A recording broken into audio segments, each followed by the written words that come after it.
자, 오늘은 번제부터 바로 시작하도록 하겠습니다. 번제. 번제는 히브리어로 올라. 사실은 번제는 여기 나와 있는 대로 모든 제사를 다 포괄하는 대표 제사라고 할 수가 있습니다. 그래서 이 대표 제사로서 모든 예배 5개가 이제 그 종류로 레위기에는 나오지만은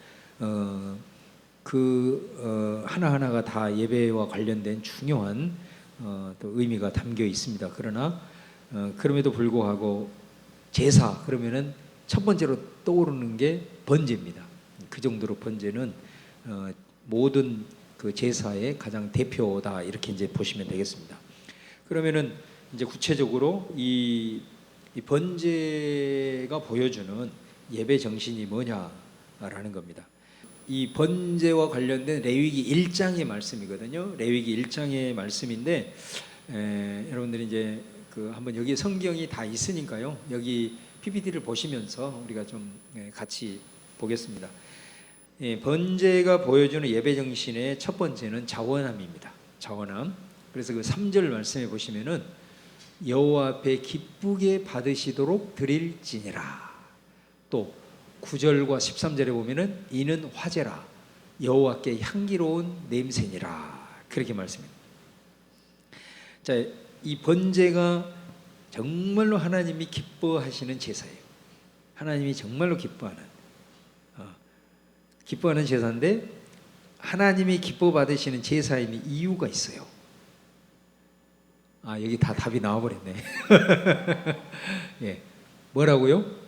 제사 드려야 할 특별한 조건이 없는 거예요. 다른 모든 제사는 제사를 드릴 만한 뭔가가 있어요. 근데 번제는 특별한 조건이 없는 거예요. 자, 2절을 보시면은 그 2절, 자, 같이 한번 읽어보세요. 시작.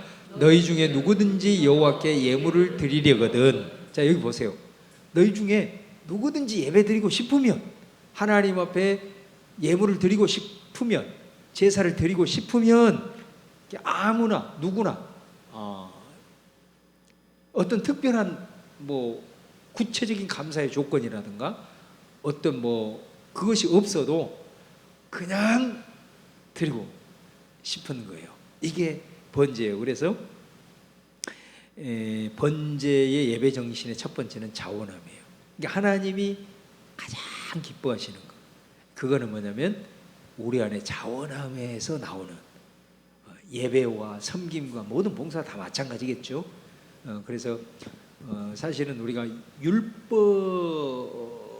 했을 때는 약간 그 율법 속에는 어떤 조건적인 의미가 들어가는데 우리가 율법을 넘어서 복음의 시대로 왔다. 복음의 가장 큰 핵심적 가치가 뭐냐면 자원함입니다. 자원함. 그래서 이 번제가 그런 예배 정신을 담고 있다. 누구든지 하나님 앞에 예물을 드리고 또 제사를 드리기를 원하는 모든 사람은 어떤 특별한 조건이 없어도 드린다는 것은 마음에서 우러나와서 하나님께 예배드리고 싶은 그런 마음이잖아요. 이게 자원함이라는 거죠. 시편 51편 12절에 보면 다윗이 그 유명한 기도죠. 기도시인데 여기 보시면 주의 구원의 즐거움을 내게 회복시켜 주시고 자원하는 심령을 주사 나를 붙드소서, 이렇게 말씀하고 있죠. 그러니까 그 주님께서 베풀어 주신 그 구원, 그 구원의 즐거움, 그거를 회복시켜 달라는 거죠. 그 말씀 속에는 내 속에 주의 구원의 즐거움이라는 것이 다른 말로 자원하는 심령이죠. 자원하는 심령. 주님이 나를 구원해 주셨다라고 하는 이 감격이 내 안에 회복시켜 주는 것. 그거 뭐냐면 우리 안에 하나님 앞에 내 자신을 어떤 특별한 조건이, 나를 구원해 주신 그 은혜를 기억하면서 하나님 앞에 이제 드리고자 하는 이제 그런 기도를 다윗이 드리고 있는 것을 볼 수가 있습니다. 번제가 가지고 있는 두 번째 예배 정신은 적극적으로, 아주 중요하죠. 자, 거기 보시면은 이거는 이제 뭐냐면은 번제를 드리는 과정입니다. 그러니까 우리로 말하면 예배 순서를 말하는 거예요. 여기서 번제를 드리는 이제 그 절차를 얘기를 하는 거거든요.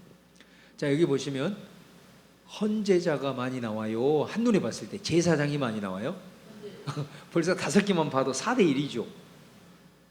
그러니까 번제는 어떤 거예요? 제사장은 이제 오늘날로 말하면 앞에서 예배를 침례하는 사람이에요. 예배 인도하는 사람. 그러면 헌제자는 누구예요? 앉아서 회중에서 이제 예배 앞에 인도함을 받아서 같이 드리는 거거든요. 그런데 이 번제 절차를 보면은 그 예배를 주도하는 사람이 제사장이라기보다는 헌제자가 더 주도를 하고 있다는 거예요. 굉장한 특징이에요, 이게. 그러니까 먼저 보세요. 자, 헌제자가 제물을 회막문에 있는 제사장에게 가져온다. 이게 첫 번째 절차예요.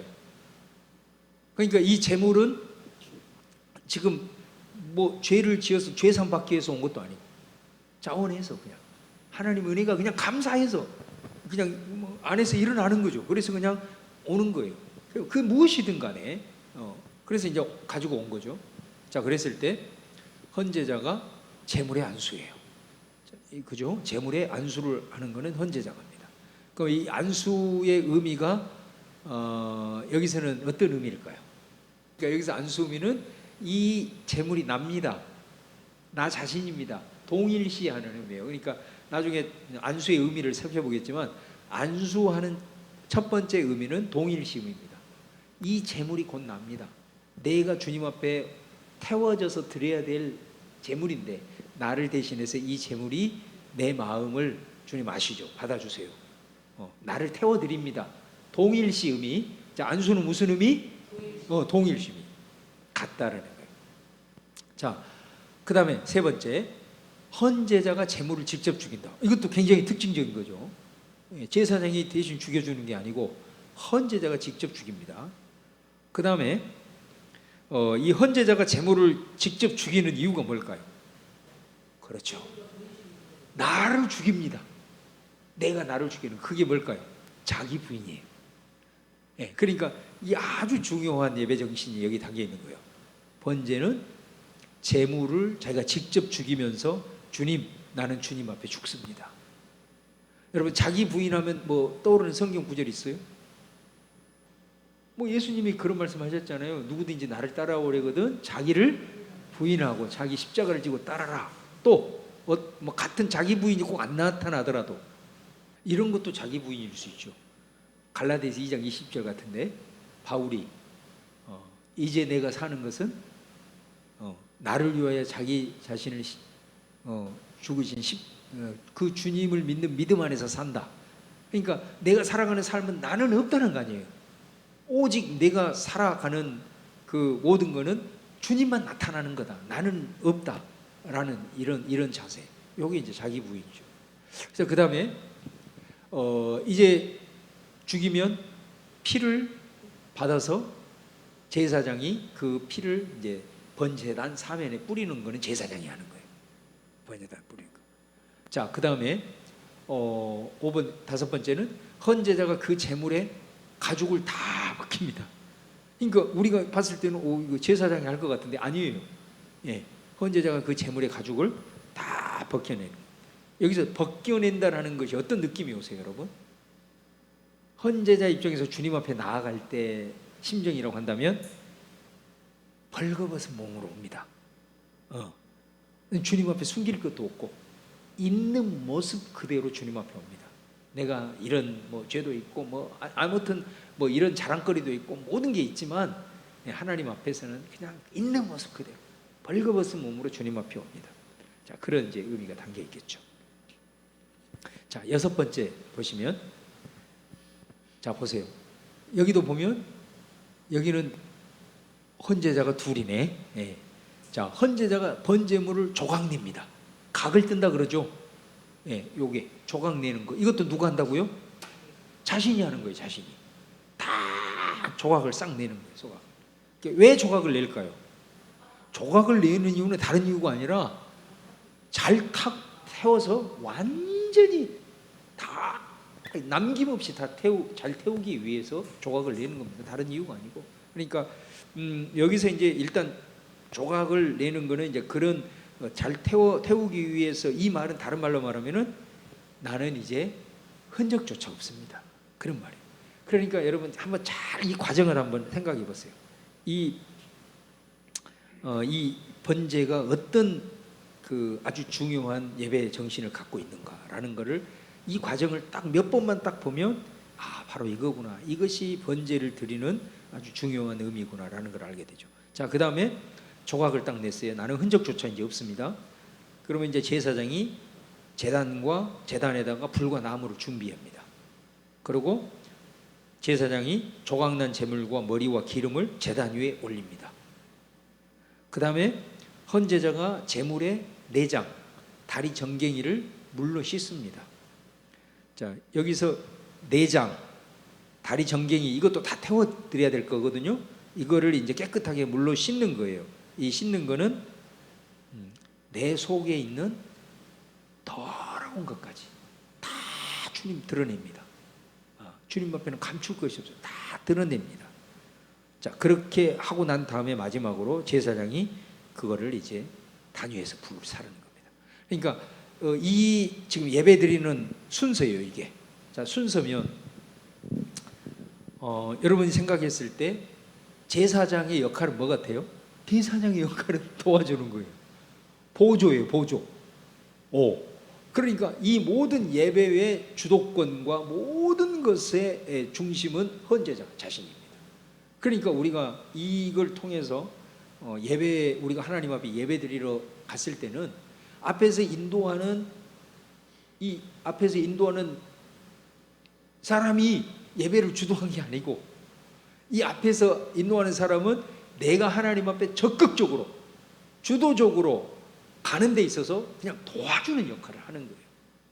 할렐루야. 그런 의미를 가지고 있는 거죠. 네. 그래서 우리가 사실은 자, 거기 한번 넘겨보시면, 자, 번제 드리는 과정 이제 정리를 해보면요, 제사장과 헌제자의 주도적인 역할이 4대6. 근데 중요한 역할은 다 헌제자가 한다는 거예요. 그리고 나무 뭐 준비해 준다거나 피를 받아서 뿌린다거나 뭐 이런 거, 그 다음에 그 제물 불살른다거나 뭐 이런 것을 제사장이 하고 있기 때문에 제사장이 제사를 인도하지만 사실은 그 예배를 돕는 역할을 하는 거다라는 것을 알 수가 있습니다. 그래서 제사는 누가 주도한다고요? 헌제자가 주도한다. 그러니까 예배의 주도권은 내 자신이어야 합니다. 수동적으로 절대로 따라가면 안 되는 거예요. 그죠? 그래서 우리 속에 이제 뭐 말씀은 좀 다른 차원이지만은 우리가 예배를 드릴 때는 정말로 앞에서 뭐 인도하는 사람의 역할이 아주 중요하겠죠. 중요하나 그러나 중요한 거는 내 마음이 하나님 앞에 적극적으로 반응하고 적극적으로 하나님 앞에 나아가는, 그것이 아주 중요하다라는 겁니다. 그래서 우리가 이제 이런 예배 정신이 예배에 이제 적극적인 참여의 의미가 있는데, 그 주일 예배 때 이런 것들이 반영되는 것 중에 하나가 뭐냐면 일어서는 순서. 이런 게 다 이런 거예요. 그냥 앉아서 편안히 들을 수도 있지만은 일어서서 한다. 이런 거는 뭐냐면은 바로 이런 정신이 반영이 된 거죠. 또 앞에서 계속 인도하고 그냥 수동적으로 참여하는 게 아니라 교독을 한다든가, 또 찬양을 한다든가, 그죠? 헌금을 한다든가, 이런 이게 회중들이 어떻게 하면은 더 적극적으로, 그 다음에 더 주도적으로 예배에 이렇게 하나님 앞에 나아갈 수 있을까? 이제 그렇게 해서 회중이 더 적극적으로 예배에 참여하고 이렇게 하는 이 부분이 어떻게 보면 좋은, 정말 레위기 정신에 합당한 그런 예배라고 할 수가 있습니다. 그래서 이런 어떤 그 전체적인 질서 때문에 우리가 더 이렇게 적극적으로 이렇게 참여하는 부분이 뭐 좀 한계가 있다 하더라도, 정말 우리의 마음은 정말로 내가 모든 것을 주도하고 또 하나님 앞에 그렇게 적극적으로 나아가는 것, 이것이 아주 중요하다라는 것을 이제 볼 수가 있고요. 그 다음에 이제 예배의 중심은 설교가 아니다. 내가 하나님께 내 자신을 드리는 것, 이게 이제 예배의 본질이에요. 번제가 주는 아주 중요한 의미죠. 그러니까 아까 그 모든 과정들을 보면 막 다 벗기고 조각내고, 그죠? 이런 과정들이잖아요. 다 절차들이잖아요. 이런 절차들을 통해서 말하고자 하는 것은 바로 예배의 본질은 내가 내 자신을 하나님께 완전히 드리는 거예요. 드리는 거예요. 이게 번제가 가지고 있는 우리에게 주는 예배의 아주 본질이라는 거죠. 그래서 회중은 내가 예배를 통해서 하나님으로부터 어떤 은혜를 받는 것보다 내가 먼저 하나님 앞에 무엇을 어떻게 드려야 될 것인가라는 것에 집중을 해야 된다는 거예요. 예. 그래서 한번 따라서 예배는 반응이다. 그러니까 제가 전에도 말씀드린 대로 이 독일어에서 쓰는 예배 단어, 제가 이거 첫 시간에 말씀드린 것 같은데, 고테스 디엔스트, 고테스 하나님의 고트 하나님이죠. 디엔스트 섬김, 그런데 to serve 섬긴다. 그러니까 하나님의 섬김이에요. 그런데 이 의자가 문법적으로 봤을 때 주격으로 번역이 되는 경우가 있고, 그 다음에 목적격으로 번역이 되는 경우가 있어요. 근데 주격으로 번역이 되면 하나님 의가 어떻게 되냐면 하나님의 섬김이 하나님이 섬긴다, 이렇게 되는 거예요. 그럼 목적격으로 번역이 되면 어떻게 번역이 될까요? 하나님을 섬긴다. 그러니까 이 고테스 디엔스트는 원래 의미는 뭐예요? 우리가 이게 예배라는 뜻이거든요. 고테스 디엔스트가 독일어로 예배라는 뜻이에요. 그러니까 예배는 뭐냐면 우리가 예배를 생각했을 때는 우리가 하나님을 섬긴다 이렇게 생각을 하잖아요. 그런데 그 먼저 뭐가 있다는 거예요? 하나님이 우리를 섬긴 거예요. 하나님이 우리를 섬기는 것에 자원함으로, 감사함으로 우리가 이제 하나님께 반응하는 거, 이게 예배라는 거죠. 그래서 이 고테스 디엔스트는 우리가 하나님 앞에 먼저 섬기기 전에 하나님이 우리를 섬기는 것이 먼저 있었다라는 거죠. 그렇기 때문에 이제 우리가 항상 내가 예배하러 주일날 나왔어, 나왔다라고 했을 때는 이 예배를 통해서 어떤 은혜를 받고자 하는 그런 마음가짐보다는 내가 어떻게 하면 하나님 앞에 내 자신을 드릴 것인가, 이거를 고민을 해야 된다는 거죠. 이제 하나님의 은혜가 없는 게 아니죠. 말씀을 통해서 은혜 주시고 또 죄 사함에 대한 은혜도 주시고 이런 것이 있어요. 예배를 통해서 회복하는 그런 가치가 있지만 우리가 항상 예배를 드렸을 때는 이미 먼저 하나님이 다 우리를 먼저 섬기셨고 했기 때문에 내가 예배에 나올 때는 항상 어떤 마음가짐이 먼저 있어야 한다고요? 내가 예배를 통해서 내 자신을 어떻게 하나님 앞에 잘 드릴 것인가, 잘 태워서 드릴 것인가, 이런 자세를 가지고 하나님 앞에 나와야 된다. 이게 아주 중요한 부분이죠. 그 오순절 운동이 이제 주는 예배 교훈이 하나 있습니다. 이렇게 우리나라로 말하면 순복음. 오순절 하면은 이제 저기 아메리카 쪽에서 이제 하는 거고, 그것이 우리나라로 들어와서 이제 순복음이 된 거죠. 순복음. 그럼 이제 이 오순절 이 운동이 미국에서 이제 가장 뿌리를 먼저 내린 게 장로교. 장로교. 근데 이 장로교가 너무 이게 역동적이지 못한, 그냥 막 그 순서 그 자체 형식 이거 그냥 해가지고 근엄하게 이런 걸 이렇게 이제 했단 말이에요. 그랬는데 어느 세월이 딱 지나니까 장로교는 계속 침체. 근데 부흥하는 교회를 보니까 다 오순절 계통이 부흥을 하는 거예요, 교회가. 그래서 이 오순절이 어디에서 빛을 받냐면은 남미로 가가지고, 남미에는 80~90%가 다 오순절 계통이에요. 근데 오순절의 특징이 뭐예요? 순복음 특징이 뭐예요? 일단은 뭐예요? 찬양 많이 하고, 그렇죠? 부르잖아요. 찬양 많이 하고, 그 다음에 기도도 어떻게 해요? 통성 기도하고, 이런 게 특징이거든요. 그러니까 열정, 이런 게 오순절의 특징이에요. 그러다 보니까 실제로 장로교는 기본 교리가 뭐냐면 이제는 장로교도 바뀌었어요, 이게. 근데 처음에 이 원래 장로교 전통의 그 교리는 뭐냐면 성령의 오순절날 일어났던 그 성령의 역사는 그때 당시 이례적이다, 이렇게 원래는 장로교 교리인 거예요, 이게. 그런데 보니까 그래서 이 원래 그 조직이나 그러니까 교리를 배우는 조직 신학에 성령론이 없었던 거예요. 원래는 성령의 역사는 그냥 이례적인 그런 오순절에 있었던 그런 역사이기 때문에 우리가 이제 그 성령의 어떤 그런 막 강력한 은사 방언 막 이런 것들은 이렇게 봤던 거예요. 그런데 오순절 교회들이 부흥을 하면서 그때 초대교회 일어났던 막 기적들이 일어나는 거예요. 예배 때 막 안전뱅이가 진짜 고침받고 막 입신이 일어나고 막 이런 일들이 일어난 거예요. 그래서 엄청나게 도전을 받은 거예요. 그래서 세계 신학계가 이제 주목하기 시작을 한 거예요. 오순절 교회를 주목을 하면서 이거는 아니다. 그래가지고 이 조직 신학 영역 안에 원래는 구원론 안에 성령을 다루었는데 성령을 하나의 분과로 딱 바꾼 거예요. 그래서 지금 가보면 조직 신학 할 때 성령론이 아주 중요하잖아요. 그러니까 그렇게 신학의 흐름이 바뀔 정도로 그래서 이 오순절 운동이 예배에 주는 그런 어떤 아주 중요한 가르침이랄까 그런 교훈이라고 하는 것은 예배 열정, 하나님 앞에 찬양 이런 거를 되살려 준 거죠 다시.